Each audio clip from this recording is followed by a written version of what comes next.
Bismillahirrahmanirrahim. Pernah manggil ya Jabbar pas lagi sakit hati? Makanya sering sakit hati.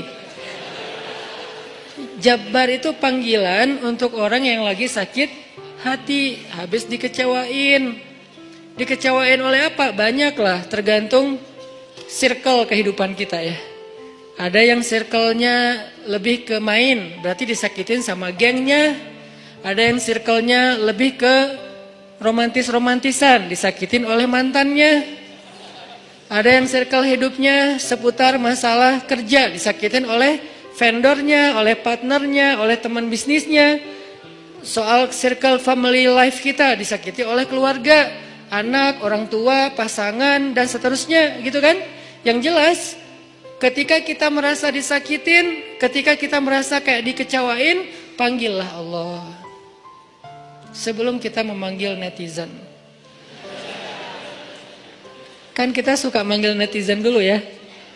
Posting, update status, story. Terus storynya tuh curhatnya minta respon lagi tuh. Dengan kasih polling lah. Dengan request lah gitu kan. Baiknya gue putusin atau enggak ya, request gitu. Semuanya putusin, terus dia bingung. Gimana ya. Nah, sebelum kita istisyarah kepada netizen, karena netizen itu istisyarah, bukan istifta, bukan istikharah.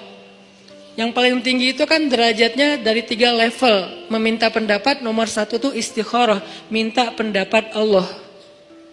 Kedua, istifta, minta pendapat ulama, orang yang berilmu.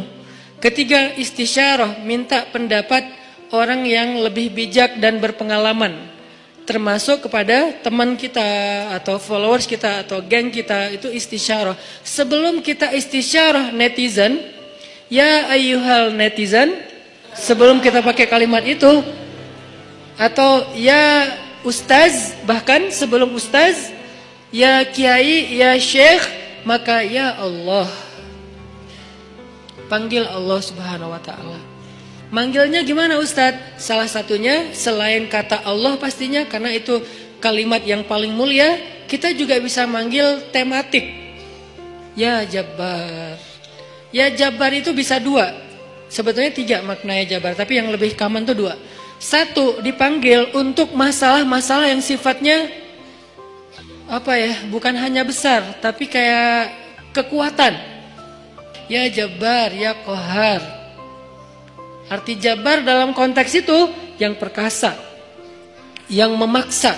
Ya Qahar, yang menaklukkan. Sehingga dipakailah kalimat Jabbar, Qahar, Aziz, kan kata-kata yang nama-nama yang perkasa gitu, untuk doa-doa yang sifatnya biasanya dipakainya dalam kondisi terzolimi. Ini doa-doa orang yang terzolimi. Kayaknya nggak perlu dihafal juga sih. Bukan nggak perlu dihafal, nggak perlu dipakai. Kenapa? Berharap kita tidak mendoakan orang yang zalim, kecuali yang dizolimi dalam urusan agama. Kalau dizolimi urusan pribadi sih, mending jangan mendoakan orang yang menzalimi. Kenapa? Rugi. Mending doain diri sendiri. Ketika kita punya kesempatan doa kita diijabah, jangan kasih doa itu untuk orang lain, rugi. Walaupun bentuknya mendoakan atas keburukan, tetap rugi. Mending kita pakai buat doain diri kita sendiri. Ya Allah, saya lagi dizalimin, mudah-mudahan. Nah gitu kan, berarti kan kita dapat kebaikan. Ya Jabbar, itu panggilan orang yang sedang sakit hati. Jadi 1 artinya untuk orang yang lagi dizalimi, 1 lagi untuk orang yang lagi hatinya kayak sedih, kayak disakitin. Gak sebesar zalim sih, cuman ya lumayan lah, bikin gak bisa tidur, bikin tumbuh jerawat gara-gara itu, gitu kan ya, karena stres. Jadi intinya adalah panggil Allah kalau kita lagi sakit hati dan dikecewain. Ya Allah, ya Jabbar. Salah satu doa minta disembuhkan kecewa dan sakit hati di dalam sholat adalah Rabbighfirli warhamni wajburni. Kalimat wajburni. Selama ini kita baca enggak? Kan? Tahu artinya? Hampir. Apa arti wajburni? Bukan paksa aku dong Allah, enggak. Padahal arti Jabbar juga yang memaksa kepada kehendaknya. Tapi kalimat wajburni, makna Jabbar di sini makna yang ketiga di antara 3 makna Jabbar, yaitu yang mengobati sakit hati.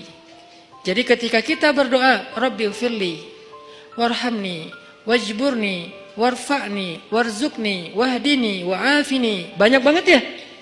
Luar biasa kita ya. Wajburni itu artinya kalau kita terjemahin, sembuhkanlah sakit hati saya. Atau bahasa lain juga bisa diterjemahin, hiburlah aku ya Allah.